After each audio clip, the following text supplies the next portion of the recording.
सुविधा की संकट? गोपाळपूरमध्ये सीएनजी पंपामुळे ट्रॅफिक ठप्प. पर्यावरणपूरक इंधन म्हणून ओळखल्या जाणाऱ्या सीएनजीचा वापर दिवसेंदिवस वाढत असताना गोपाळपूरमध्ये नव्याने सुरू झालेला सीएनजी पंप मात्र नागरिकांसाठी मोठे डोकेदुखी ठरत आहे. सुविधा देण्याच्या उद्देशाने उभारलेला हा पंप आता वाहतुकीसाठी संकट बनल्याचे चित्र समोर येत आहे. दररोज सकाळी आणि संध्याकाळी या परिसरात वाहनांच्या लांबच लांब रांगा लागून मुख्य रस्ता पूर्णपणे ठप्प होत आहे.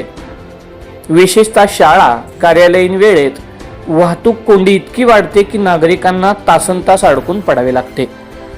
स्थानिक नागरिकांच्या मते सीएनजी पंप सुरू होणे ही चांगली बाब आहे, पण त्यासाठी योग्य नियोजन न केल्याने आमच्या दैनंदिन जीवनावर मोठा परिणाम होत आहे. वाहतूक पोलिसांकडून वेळोवेळी नियमन करण्याचा प्रयत्न केला जात असला तरी वाहनांची वाढती संख्या आणि अपुरी जागा यामुळे समस्या सुटत नाही. प्रशासनाने पंपासाठी स्वतंत्र प्रवेश व निर्गमन मार्ग तसेच वाहतूक व्यवस्थापनासाठी ठोस उपाययोजना करावी. पर्यावरणासाठी उपयुक्त ठरणारा सीएनजी पंप नागरिकांसाठी त्रासदायक ठरणार का, की प्रशासन वेळेत उपाययोजना करून परिस्थिती सुरळीत करणार याकडे मात्र सर्वांचे लक्ष लागून आहे.